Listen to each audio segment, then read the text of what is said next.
ये फर्क देखिए, वो 2020 की दिल्ली है, ये 2025 की दिल्ली है। भगवा हो उठी है दिल्ली, और ये इसलिए है क्योंकि नरेंद्र मोदी, देखिए दोस्तों, नरेंद्र मोदी की क्या कामयाबी का राज है, वो इलेक्शंस कैसे जीत जाते हैं। अभी जो दिल्ली के अंदर इलेक्शंस हो रहे हैं, उसमें मैंने देखा है कि उनकी पार्टी जो है, उनके पास तकरीबन 48 सीट्स हैं। आम आदमी पार्टी जो है वो 22 सीट्स के साथ खड़ी है। और बड़ी क्लैरिटी है कि नरेंद्र मोदी जो है और उनकी पार्टी जो है वो दिल्ली के अंदर गवर्नमेंट बनाएंगे। मैं नरेंद्र मोदी जी को कहना चाहता हूं, मोदी जी इस जन्म में तो आप हमको नहीं हरा सकते दिल्ली के अंदर, आम आदमी पार्टी को। आपको दूसरा जन्म लेना पड़ेगा, इस जन्म में तो नहीं हरा सकते आप आम आदमी पार्टी को दिल्ली में। आज दिल्ली के चुनाव के नतीजे आए हैं, जनता का निर्णय सर माथे पर। मैं भारतीय जनता पार्टी को इस जीत के लिए बहुत बहुत बधाई देता हूं। और डेफिनेटली जो मोदी सरकार है उसकी कोशिश होगी कि इलेक्शन जीते। वैसे तो उनको अपनी जारहाना रवैये के बायस खासी कामयाबी हो चुकी है। भारत में जो सेकुलर और लिबरल अनासर थे वो खासे पीछे जा चुके हैं। 19 रियासतों में अब तक बीजेपी अपनी हुकूमत कायम कर चुकी है, 36 में से। लेकिन जाहिर अगला टारगेट उनका बड़ी रियासतें और आम इंतखाबात हैं। क्योंकि आप इसके पॉलिटिकल स्टंट समझ रहे हैं। पॉलिटिकल स्टंट भी है, उसके अलावा पाकिस्तान को दबाव डालने की भी एक कोशिश है। फिर इस मामले में भारत को अपने उसके जो सरप्रस्त हैं बैनुल अक़वामी, उनकी भी सपोर्ट हासिल है। अब 48 सीट्स हैं, ठीक है जी। 70 मेंबर की लेजिस्लेटिव असेंबली है। आम आदमी पार्टी के पास 22 सीट्स हैं as per the election commission of India का ये जो डाटा है। अब क्वेश्चन ये है कि ऐसी पार्टी जो जीतती है, हाफ जो मार्क जीती है, 35 जीतती है, वो गवर्नमेंट बना सकती है। जय हिंद दोस्तों, फाइनली जिसकी उम्मीद थी कि दिल्ली में भारतीय जनता पार्टी और नरेंद्र मोदी जी की पार्टी की सरकार बननी चाहिए, और नतीजे भी कुछ वैसे आए कि लगभग 48 के आसपास भारतीय जनता पार्टी ने सीट हासिल की, जो कि एक तरफा जीत है दिल्ली में। क्योंकि दिल्ली में सरकार बनाने के लिए बस 36 ही सीट की आवश्यकता थी, और यहाँ तो एक तरफा जीती, आप कहेंगे इसको 48 सीट। और केजरीवाल जी की पार्टी आम आदमी पार्टी ने 22 के आसपास सीटें स्कोर की। और वहीं बात की जाए राहुल गांधी जी की, तो उन्होंने खाता नहीं खोला। इसलिए कहते हैं देश के खिलाफ, देश के हित के खिलाफ अगर आप बात करेंगे तो भाई जनता इतनी अनपढ़ नहीं है कि वो देश के हित और देश के खिलाफ क्या बात है उसको भी नहीं समझेगी। विदेशों में जाके आप भारत में कहोगे तानाशाही है, ठीक है, तो क्या वो जनता नहीं देख रही? इससे भारत की अंतर्राष्ट्रीय छवि धूमिल हो रही है। जनता सब देख रही है, और समय आने पर जनता उसका हिसाब भी कर देती है। तो हिसाब हो गया, राहुल गांधी जी खाता नहीं खोल पाए। इसलिए राहुल गांधी जी की पार्टी को मेरा यही सलाह होगा कि भाई देश के खिलाफ बातें ना करें। ये अनपढ़ लोग नहीं है देश में, भारत काफी पढ़ा लिखा देश है। लोग सुनते हैं तो उनको पता चलता है कि इससे देश की जो छवि है अंतर्राष्ट्रीय स्तर पर धूमिल हो रही है। आप तानाशाह कह रहे हो, इट मीन्स कि 140 करोड़ लोगों का मजाक उड़ा रहे हो, डेमोक्रेसी भारत में मजाक उड़ा रहे हो उसका। तो राहुल गांधी जी ये सब कहने से काम नहीं चलेगा। और पाकिस्तान रो रहा है क्योंकि उनके प्रिय राहुल गांधी जी हार गए और केजरीवाल जी भी हार गए। ये कहा जाता है कि ये जो इलेक्शन है ये बड़ा इंपॉर्टेंट था कि इसमें इज्जत बेइज्जती का मसला होता है हमारे south Asia, India, Pakistan, Bangladesh, Indian area के अंदर ना, कि जी बीजेपी का इज्जत बेइज्जती का मसला है, आम आदमी पार्टी की इज्जत बेइज्जती का मसला है। कांग्रेस तो खैर बाहर थी सारी गेम में, ठीक है जी। अब ये आपको पता है दिल्ली जो है ये इसको बोलते हैं ये फेडरली एडमिनिस्ट्रेटेड टेरिटरी है, जैसे इस्लामाबाद है पाकिस्तान के अंदर। और आम आदमी पार्टी 2013 से 2013 से रूल कर रही है, और उनका कहते हैं कि जो बड़ा रिकॉर्ड है वेलफेयर का, दिस एंड दैट, इस तरह की चीज़ें। और अभी कुछ अरसे से उनके ऊपर करप्शन की एलिगेशंस आए हैं जिसको उन्होंने डिनाई किया, और आपको पता है कि वो जेलों में भी रहे हैं और एंड ऑल दीज थिंग्स। और इवन के आम आदमी पार्टी पंजाब चली गई, वहाँ भी हुकूमत बना ली। तो दैट वाज वेरी डिफरेंट कि शायद अपने आप को एक्सपैंड कर रहे हैं, लेकिन वो अपनी बेस से ही हार गए, ठीक है ना जी।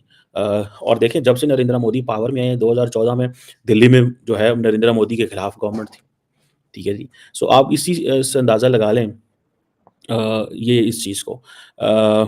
एक तो ये चीज़। अब क्वेश्चन ये है कि ऐसी क्या, हमें उसको लफ्ज़ नहीं बोलना चाहिए लेकिन मैं बोल लेता हूँ just to enhance your vocabulary. हमारे पंजाबी में कहते हैं ऐसी क्या गिदड़ सिंगी है कि मोदी साहब जो है वो हमेशा जीत जाते हैं। और ये जो इन्होंने किया है इसकी क्या लॉजिक क्या है, ठीक है ना जी। और इसके ऊपर बात करते हैं कि देखिए सबसे पहले you have to establish the reasons what happened basically. Normally होता क्या है, ठीक है, इतना कोई आसान काम तो नहीं है।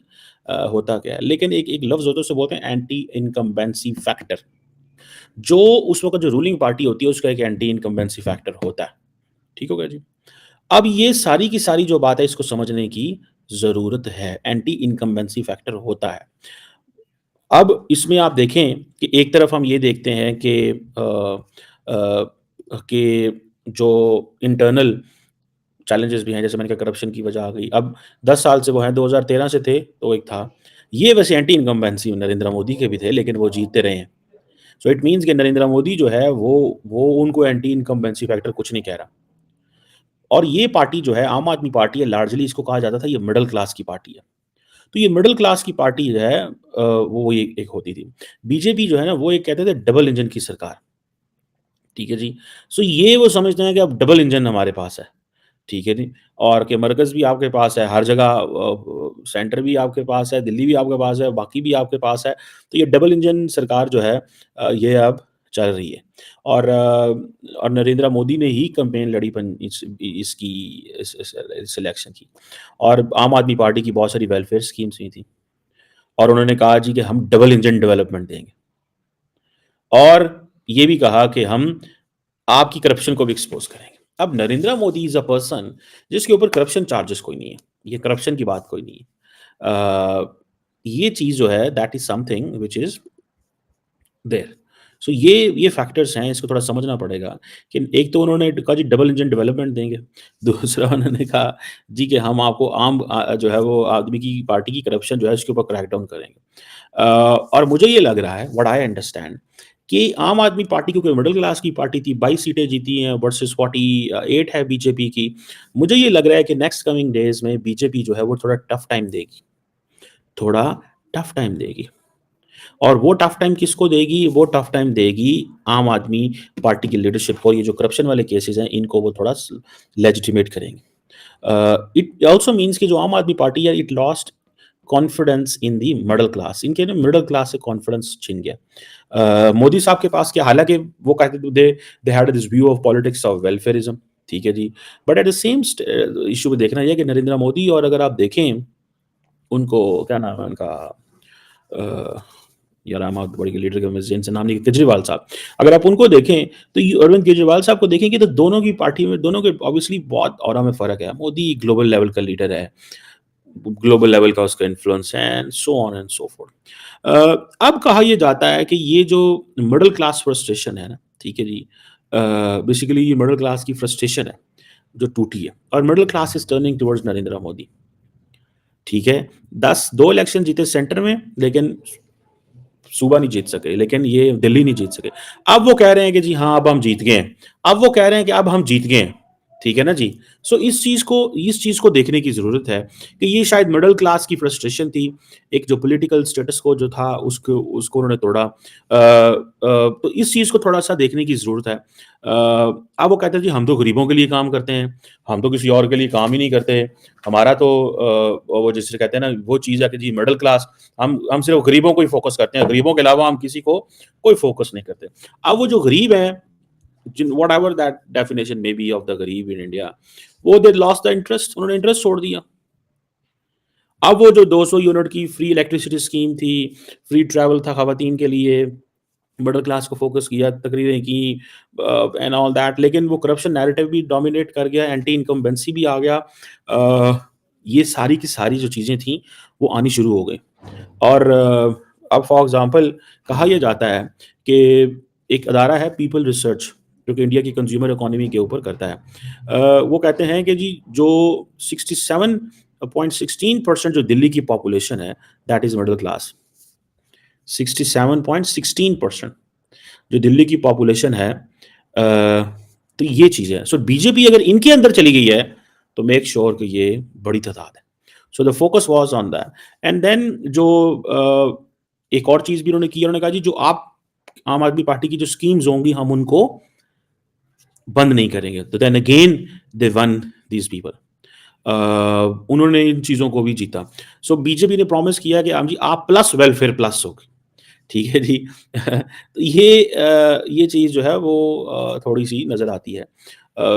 फिर दिल्ली के अंदर जो जिसे वो कहते हैं ना रोड्स, सेवरेज, इस तरह की चीज़ों के भी वहाँ, क्योंकि वहाँ पे ज़्यादातर ये म्यूनसिपैलिटी के इश्यूज़ है ना, ड्रेन्स की ओवरफ्लोइंग है, पेथोल्स हैं, गार्बेज है, इरेगुलर गार्बेज, ये सारे चैलेंजेस मैंने पढ़े कि ये वहाँ पे दीज आर मेजर रीजंस कि वहाँ पे ये हैं, और मैं ड्यूरिंग द कैंपेन थोड़ा सा फॉलो कर रहा था क्या, मैंने कहा व्हेन द कैंपेन जब रिजल्ट आएगा फिर उसके ऊपर बात करेंगे। और रोड इंफ्रास्ट्रक्चर नहीं इंप्रूव हो सका,